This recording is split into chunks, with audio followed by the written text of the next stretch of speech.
Hi friends, നമുക്കിന്ന് നമ്മുടെ കുട്ടിക്കാലത്തേക്കൊന്ന് മടങ്ങിപ്പോയാലോ? കുട്ടിക്കാലത്തേക്ക് മടങ്ങിപ്പോവാന്ന് വെച്ചാൽ ഞാൻ ഉദ്ദേശിച്ചത് എന്താന്ന് വെച്ചാല് നമുക്കിന്നൊരു സേമിയ പാലൈസ് ഉണ്ടാക്കാം. പണ്ട് നമ്മളൊക്കെ കുട്ടികളായിരുന്നപ്പോ സമ്മർ വെക്കേഷന്റെ ടൈമില് നമ്മളൊക്കെ വീട്ടില് സമ്മർ വെക്കേഷൻ ആണല്ലോ ഉണ്ടാവുന്നത്. ആ ടൈമില് എല്ലാ ദിവസവും ഐസ് വെക്കുന്ന ചേട്ടൻ സൈക്കിളിൽ മണി അടിച്ചുകൊണ്ട് വരാറുണ്ട്.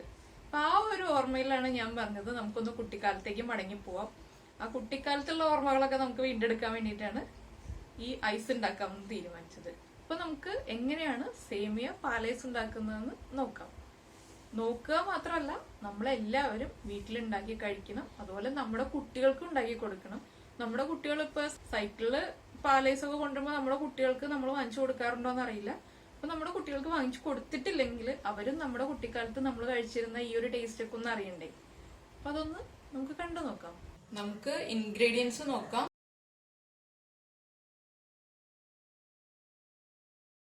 നമ്മള് 1/2 ലിറ്റർ പാലെടുത്തിട്ടുണ്ട്. 2 ടേബിൾ സ്പൂൺ സേമിയ ചെറുതായിട്ട് മുറിച്ചത്, പഞ്ചസാര 1/4 കപ്പ്, കോൺഫ്ലവർ, വാനില എസൻസ്. ഇതിപ്പോ നമുക്ക് വാനില എസൻസിന് പകരം ഏലക്ക പൊടിച്ചിട്ടും ചേർക്കാം. ഏത് ഫ്ലേവർ ആണോ ഇഷ്ടം അതനുസരിച്ചിട്ട് നമുക്ക് ചേർക്കാം. ആദ്യം നമുക്ക് പാല് നന്നായിട്ട് തിളപ്പിച്ചെടുക്കാം. അതാ നമ്മള് പാല് തിളപ്പിക്കാൻ വെച്ചിട്ട് പാല് നന്നായിട്ട് തിളച്ചു വരുന്നുണ്ട്. പാല് തിളച്ചു തുടങ്ങുമ്പോൾ നമുക്ക് പാലിലേക്ക് പഞ്ചസാര ആഡ് ചെയ്യാം. പഞ്ചസാരയുടെ അളവ് നമുക്ക് വേണമെങ്കിൽ കൂട്ടാട്ടോ. നമ്മുടെ മധുരത്തിനനുസരിച്ച് പഞ്ചസാര ചേർക്കാം. ഞാനിപ്പോ ഇതിലേക്ക് 1/4 കപ്പ് ചേർക്കുന്നുള്ളൂ എന്ന് മാത്രമേ ഉള്ളൂ. പഞ്ചസാര നന്നായിട്ട് മെൽറ്റ് ആവട്ടെ.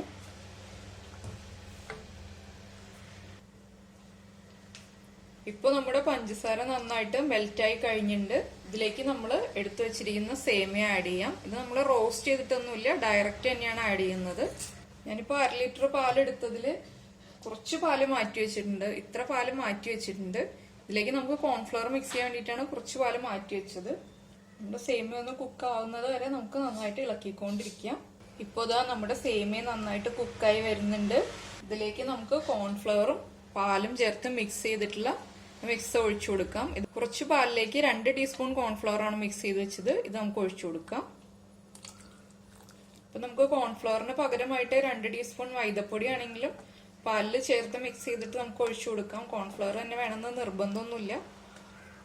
നമുക്കിപ്പോ ഏതാണോ കയ്യിലുള്ളത്, കോൺഫ്ലവർ ഉണ്ടെങ്കിൽ കോൺഫ്ലവർ ചേർക്കുക, അല്ല മൈദപ്പൊടിയാണ് നമ്മുടെ കയ്യിലുള്ളതെങ്കിൽ മൈദപ്പൊടി ചേർത്തിട്ട് നമുക്ക് മിക്സ് ചെയ്ത് ഒഴിച്ചു കൊടുക്കാം. ഇതിലേക്ക് നമുക്ക് കുറച്ച് വാനില എസൻസ് ആഡ് ചെയ്യാം. ഒരു 1/4 ടീസ്പൂൺ മതി. അപ്പൊ വാനില എസൻസിന്റെ ഫ്ലേവർ ഇഷ്ടമല്ലാന്നുണ്ടെങ്കിൽ നമുക്ക് ഏലക്കപ്പൊടി ചേർക്കാം. ഒന്നും ചേർത്തില്ലെങ്കിലും കുഴപ്പമില്ല, ആ പാലിന്റെ തന്നെ ടേസ്റ്റ് ആണെങ്കിലും കുഴപ്പമില്ല. പക്ഷെ വാനില എസൻസ് ചേർക്കുമ്പോൾ നമുക്ക് കുറച്ചും കൂടി നല്ലൊരു ടേസ്റ്റ് കിട്ടും. അപ്പൊ ഇതാ നമ്മുടെ പാല് നന്നായിട്ട് കുറുകി വന്നിട്ടുണ്ട്. ഈ ഒരു കൺസിസ്റ്റൻസി മതി നമുക്ക്. ഇനി ഇതൊന്നും കൂടി തണുത്ത് കഴിയുമ്പോൾ സെറ്റ് ആവും. അപ്പൊ ഞാനൊരു 10 മിനിറ്റ് ആയിട്ട് നന്നായിട്ട് ഇളക്കിക്കൊണ്ടിരിക്കുകയാണ്, ലോ ഫ്ലെയിമിൽ വെച്ചിട്ട്. ഇനി നമുക്ക് ഫ്ലെയിം ഓഫ് ചെയ്ത് ഇത് തണുക്കട്ടെ. നന്നായിട്ട് ചൂട് മാറി വരണം. നമ്മള് ഐസ് സെറ്റ് ചെയ്യാൻ വേണ്ടിയിട്ട് ഇതുപോലെയുള്ള മോൾഡ് എടുത്തിട്ടുണ്ട്. ഇതിപ്പോ ഒരു 4 എണ്ണത്തിൻ്റെതായിട്ടുള്ള മോൾഡാണ് ഞാൻ എടുത്തത്. ഇതിലിപ്പോ നമുക്ക് 4 ഐസ് സെറ്റ് ചെയ്തെടുക്കാം. നമ്മള് വാങ്ങിക്കാൻ ചെല്ലുമ്പോൾ ചിലപ്പോൾ ഇതുപോലെ 4 എണ്ണമുള്ള മോൾഡ് കിട്ടും. അതുപോലെ തന്നെ ഇപ്പൊ നമുക്ക് 6 എണ്ണം വേണമെന്നുണ്ടെങ്കിൽ 6 എണ്ണം, അതായത് നമ്മുടെ ആവശ്യത്തിനനുസരിച്ചുള്ള മോൾഡ് വാങ്ങിക്കുക. ഇതിപ്പോ ഞാൻ 4 എണ്ണത്തിലാണ് സെറ്റ് ചെയ്യാൻ പോകുന്നത്. നമ്മുടെ മിക്സ് നന്നായിട്ട് ചൂട് മാറി വന്നിട്ടുണ്ട്, നന്നായിട്ട് കുറുകി വന്നിട്ടുണ്ട്. ഇതാണ് ഇപ്പൊ ഇതിന്റെ കറക്റ്റ് പാകമായിട്ടുണ്ട്. ഇതിലിപ്പോ നമുക്ക് സേമിയ കൂടുതൽ ആഡ് ചെയ്യണമെങ്കിൽ സേമിയ കൂടുതൽ ആഡ് ചെയ്യാം. പിന്നെ മധുരം നമ്മള് സെറ്റ് ചെയ്യുന്നതിന് മുന്നേ മധുരം നോക്കുക, നമ്മുടെ പാകത്തിന് മധുരം ഉണ്ടോന്ന് നോക്കാം. ഇല്ലെങ്കിൽ കുറച്ചും കൂടി പഞ്ചസാര ആഡ് ചെയ്ത് കൊടുക്കുക. ഇനി നമുക്ക് ഈ മിക്സ് ഈ മോൾഡിലേക്ക് ഒഴിക്കാം. നമ്മളെപ്പോഴും ഒരു വലിയ പാത്രത്തിൽ വെച്ചിട്ട് ഒഴിക്കുകയാണ് നല്ലത്. അപ്പൊ നമ്മുടെ മിക്സ് താഴെ പോവുകയാണെങ്കിൽ നമുക്ക് തുടച്ചെടുക്കാൻ ബുദ്ധിമുട്ടുണ്ടാവില്ല. ആ പ്ലേറ്റിൽ മാത്രമേ മിക്സ് വീഴുള്ളൂ.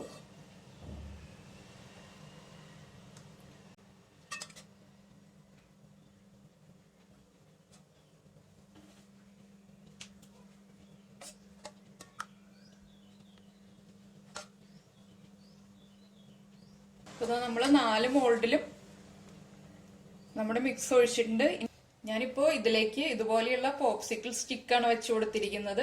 നമുക്കിപ്പോ ഇതിന്റെ ഈ മോൾഡിന്റെ കൂടെയുള്ള ആ സ്റ്റിക്ക് വേണമെങ്കിലും വെക്കാം. ഞാനിപ്പോ കുറച്ചും കൂടി ലെങ്ത് കിട്ടാൻ വേണ്ടിയിട്ടാണ് ഈ സ്റ്റിക്ക് വെച്ചു കൊടുത്തിരിക്കുന്നത്. ഇനിയിപ്പോ നമുക്കിത് 8 മണിക്കൂർ ഫ്രീസറിൽ വെച്ചിട്ട് സെറ്റ് ചെയ്തെടുക്കാം. മിനിമം 8 മണിക്കൂർ സെറ്റ് ചെയ്യുക. അതിൽ കൂടുതൽ സെറ്റ് ചെയ്താലും കുഴപ്പമൊന്നുമില്ല. 8 മണിക്കൂറെങ്കിലും നമ്മൾ മിനിമം സെറ്റ് ചെയ്താലേ നമുക്ക് കറക്റ്റായിട്ട് ഐസ് ഇളക്കി എടുക്കാൻ പറ്റുള്ളൂ. അപ്പൊ നമ്മളിത് സെറ്റ് ചെയ്തതിന് ശേഷം ഫ്രീസറിൽ നിന്ന് 8 മണിക്കൂറിന് ശേഷം പുറത്തെടുത്തതിന് ശേഷം ഒരു 2 മിനിറ്റത്തേക്ക് പുറത്തെടുത്ത് വെക്കുക. പുറത്തെടുത്ത് വെച്ചതിന് ശേഷം നമ്മൾ പതുക്കെ ഒന്ന് 2 സൈഡിലേക്കും പതുക്കെ ഇളക്കി ഈ സ്റ്റിക്ക് ഒന്ന് പതുക്കെ അനക്കി കൊടുത്തു കഴിഞ്ഞിട്ടുണ്ടെങ്കിൽ നമുക്ക് വളരെ ഈസി ആയിട്ട് ഐസ് മോൾഡിൽ നിന്ന് ഇളക്കി എടുക്കാൻ പറ്റും, പുറത്തേക്ക് എടുക്കാൻ പറ്റും. അപ്പൊ നമുക്ക് 8 മണിക്കൂർ സെറ്റ് ചെയ്തതിന് ശേഷം മോൾഡിൽ നിന്ന് ഐസ് എടുത്ത് കഴിക്കാം.